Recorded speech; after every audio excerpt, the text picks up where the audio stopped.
bonjour, bonsoir, ça dépend de l'heure que vous nous suivez en ce moment dans notre chaîne JKL Info News.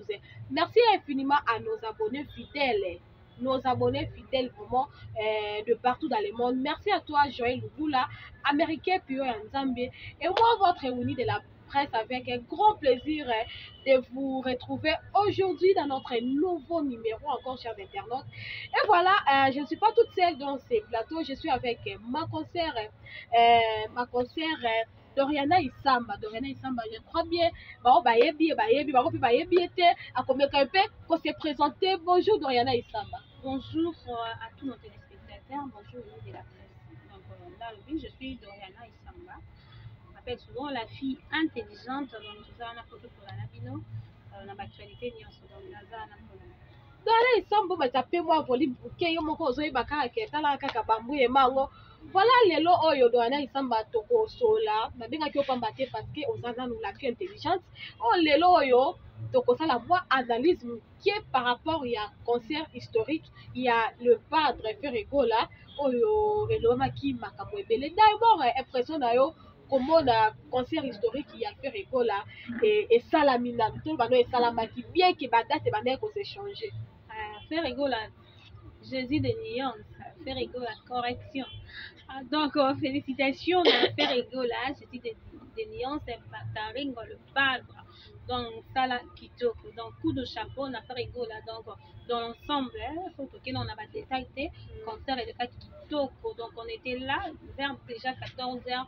Donc, on a stade qui est numéro 2. Donc, on a 14 h, on a plein à craquer. On a bête tour parce que on a VIP à part et à presse. Na comment dans qui étouffé côté VIP. Donc dans l'ensemble le concert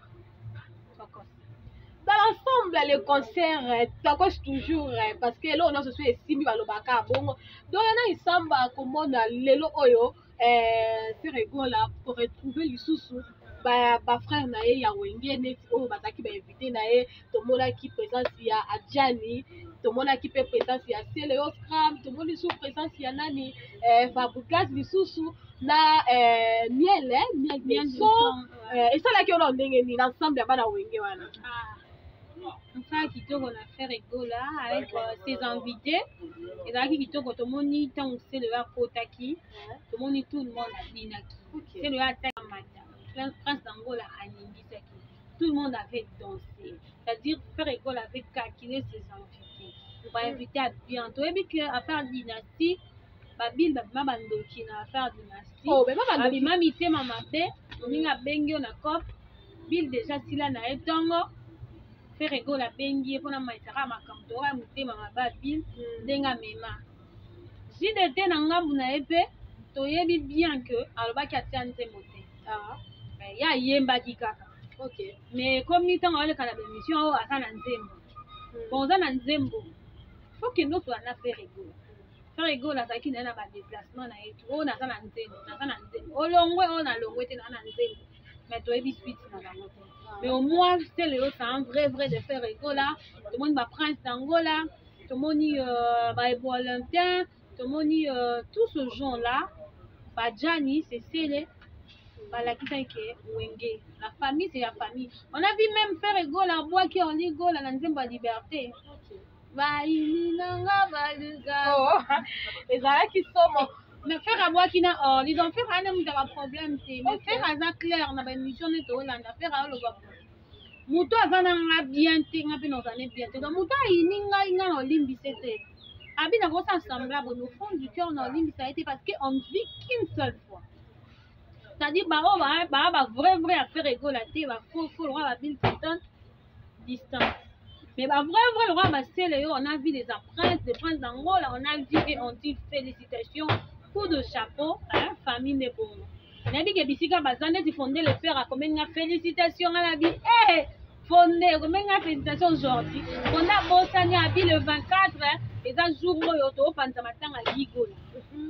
Abi le 24 comme ça à roga M23 bakiti nzora bango nyonso bamanike ba M23 nyonso basangana bakende kuna baroga mais biso nous collectons que nous sommes vraiment de vrais Congolais toroteka te et nous sommes restés là avec Ferrego là plein à craquer ça 50 000 bon bapesa ba bon ko ba beta mais tolaki bon que ba warrior ba wangi là donc là isamba ton amoni ko fungola lisusu parenthèse muke par rapport ya bato bakaki na Brazzaville mais to mona ki lisusu nani manike de John oyo alekaki pe na ba media alobaki o ngai babengaki nga nasala promotion ya ofele na boyaki donc c'est-à-dire que azo accusé bakisi njora ke bango bakende kosala promotion ya roga ofele nga na meki kosola na janvier abengi ngai bisi ngai manike nde baboyaki epa roga mpona nini aza mutu ya yombo nde baboyaki na bango ye na makambo na ye wana donc c'est-à-dire que manike akendaki lisusu kuna te donc tinde ezalaki ya kolinda bon affaire na bango ba M23 ba janvier nyonso ba M23 ba toka confiance te ba bato bakeki mboka balakisi position na bango biso toba batraître te tozalaki fali obeta concert awa moi j'aime faire rigola mais je suis membre mon frère c'est le konda kuna fali pupa mais j'aime faire rigola c'est-à-dire que c'est la famille soki fali obeta kuna roga na kota pas fali fali oh fallait dire disque nini na féliciter fali roga za na distance la famille ba M23 de ba teka biso to na ba tolo ba M23 te ba vraiment ba M23 ba janvier M23 manike M23 so ba boye ki kuna Italie manike à traverser na mwana ba première tour ba traverser deuxième tour ba bango tali bango to moni pe soki nani yombo l'histoire qui fintora azanga position na wata na kofi kuna azate azanga position atambola azanga ne position car nani nya roga ceux qui ni nya Brazzaville nous ne sommes pas des Brazzavillois les gens le total na biso de la famille même morale mais nous sommes des Congolais et nous avons soutenir Ferrego là jusqu'au bout ba ini na ngai to moni ke akunga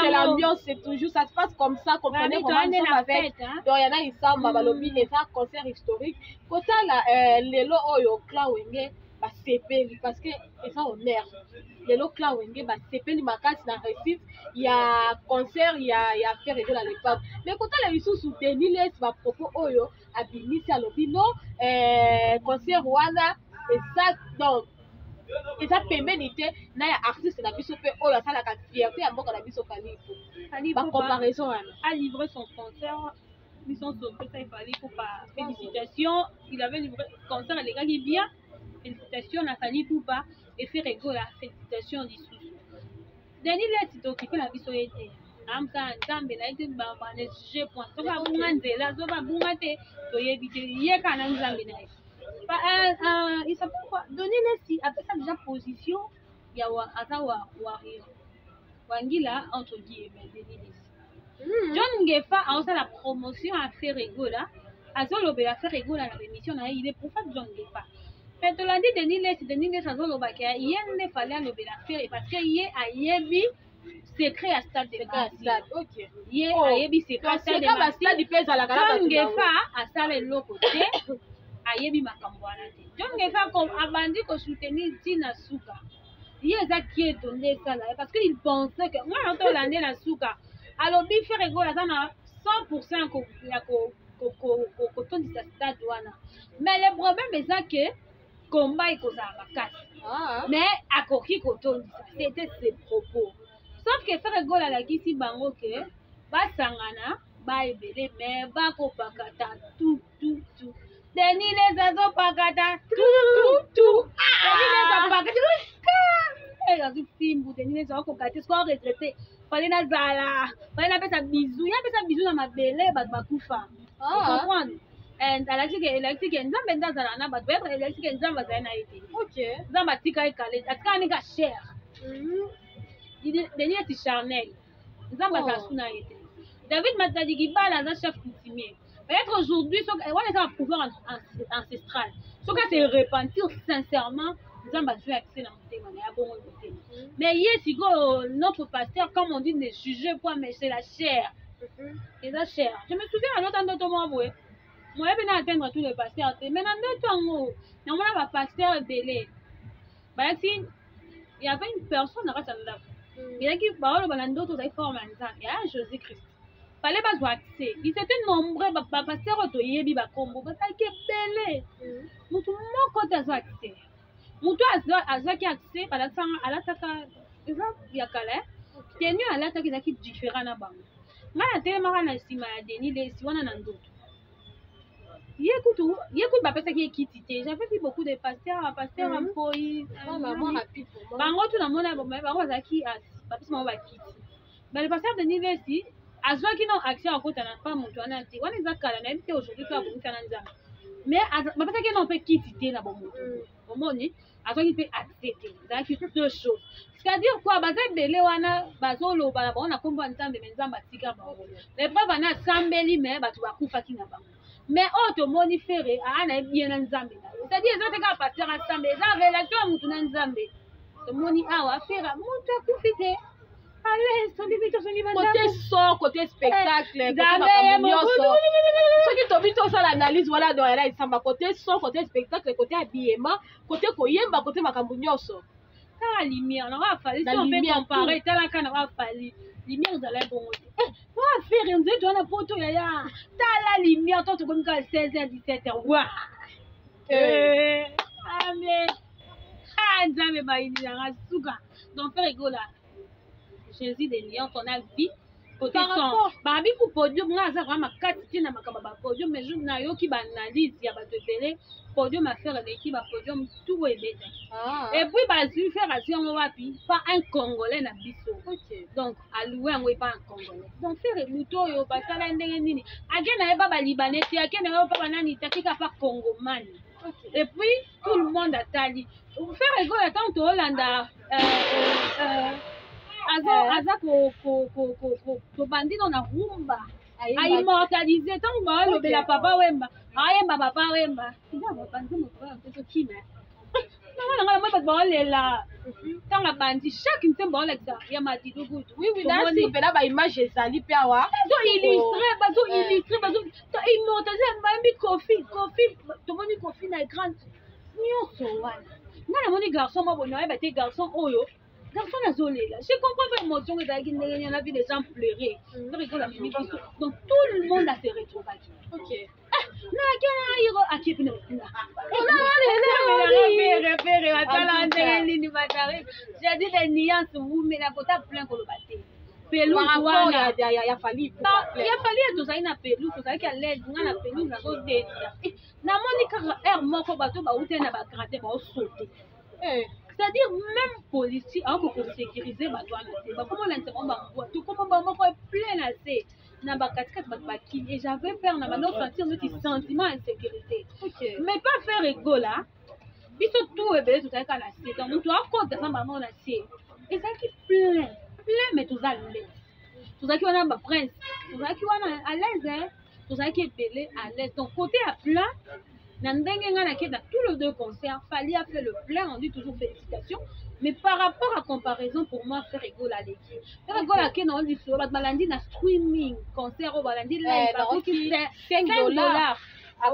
au moins $100,000 tala sikoyo niveau faire rigole la professionnalisme eleki tellement donc atali yawe elekaki ndenge nini ya Fally elekaki ndenge nini ya héritier ya ye na bacorrection nyonso tout le monde afinga faire rigole moto bagarre mais aujourd'hui faire rigole c'est quoi ça dit correction tout le monde a dit félicitations donc moi la mayele avec koyoka ba reproche nyonso bosalaka yoka quand je faire rigole fait de chômeur voilà eleki makasi par rapport je peux dire quoi tomonaki faire rigole après concert na ye asalaki mot de remerciement oyo aremercie bato nyonso bakolwa mpe bazalaki te na remerciement wana esalaki yo ndenge nini parce que ebele ya bato basala yango mpe tomona mpe boye concert eleki nango réussite mais avandi na ye mpe kaka lobi ya na oremercie bango ça c'est eza leçon d'abord concert asa rigola comme tout le monde le dit il y a une femme asala yango na TikTok eza leçon à vie rigola asali concert wana sans sponsor ozomona biso nyonso ntango atie affiche ya FARDC oyo ayemaka mpona FARDC asali mpe makambo ya concert bongo affiche mosusu ozobima te non azwi sponsor te tomoni beka brasserie de Kinshasa je crois eza mpe ya muntu c'est-à-dire prochement ya faire rigola Faire rigolo à Zimou, il y a RTL, il y a Bradima. Tout le monde a fait rigolo à Beta dans Bradima, à sponsorisé à l'époque. À Beta dans Bradima, on m'a dit, il y a mon la conférence à Zimou, ma bébé, oui, à l'obaki en si na suka, on m'a dit, Fadel et Outé Kozala. Faden est long. Faden est Outé. Et comme il est 24, Roga préparé le concert, il y a Mbamba. Les 24, Roga pan. Donc, qu'est-ce que il y a Papa Tondolo, la côte, c'est de là, t'as soutenu, les 24. Vous voyez, Ngiama Makanda Werason a Beta Kina, journée des poissons. Voilà, ça qui est invité. A Beta qui aime Beta qui journée des poissons. Ah, c'est ça qui est invité. C'est notre papa, journée des poissons. Le fait, dans le Waran dans ma camion. C'est-à-dire tout le monde a Beta qui. Faire rigole à Aye, quand on se soucie sur Bitumba et musique, cette liberté-là. Parce que la cause a Beta qui. Beta. Et donc, c'est ce qu'on force la musique. Hein? Côté au Bila Zobeta, côté au Sénégal Beta. C'est-à-dire, Emma Tsakaka force la musique. Donc, on fait du fait qu'à faire rigoler, il est reconnaissant tout le temps. Aza reconnaissant dans Nzambe nae, aza reconnaissant na ba fanatique na parce que ba fanatique tout ba golo ba qui trop c'est trop. Quand on la coupe ni leki. Quand la période voilà. C'est ça qui peut être facile. C'est-à-dire concert pour les leçons de vie. Voilà, merci beaucoup. Merci infiniment Doriana Isamba avec cette analyse que on a fait avec toi. J'ai trouvé bon ya koyamba yo de façon que tout le belana nous yango parce que mingi ba benga yo mwana mayele. Et moi d'abord pour la partenaire sur Obadimakayo. Tout ça va pour la bino. Moi, j'ai fait souvent des émissions en caractère politique. Donc, les journalistes, c'est qu'on a toujours au milieu du village, mais tout ça, on a ma préférence. Donc, on va dire que je suis 100%, mais j'aime faire rigoler. Au loin. J'aime faire rigoler. Moi, je fais des émissions politiques. Mais tout, la télé, dans les médias. C'est ma chaîne, donc on peut s'abonner massivement. On peut s'abonner à la Chica à l'info. Donc on a ces pays, l'émission, je crois que merci beaucoup, merci infiniment à vous tous nos abonnés de JKL Info News. Merci à toi Joël Lugula, Américain Pio Nzambe. Merci à la grande famille Kekambezi, à la grande famille Lugula. Merci infiniment à mes sœurs, mes concerts aussi. Autosalana Baokara mettez mon parce que vous avez belé au peut toujours soutenir parce que vous avez le lien, vous s'abonner, vous avez le lien, vous s'abonner. Merci infiniment pour l'espace à toujours voilà. Pour nous servir. Ceux qui ont besoin, il y a toujours retourner dans mon espace, tous les meubles, et ce qui va faire vraiment, il y a bien tout ça, juste la fille des importes. Bon, merci beaucoup d'avoir abonné à la vidéo. Bon, aussi des programmes d'ici là. Portez-vous bien. Au revoir.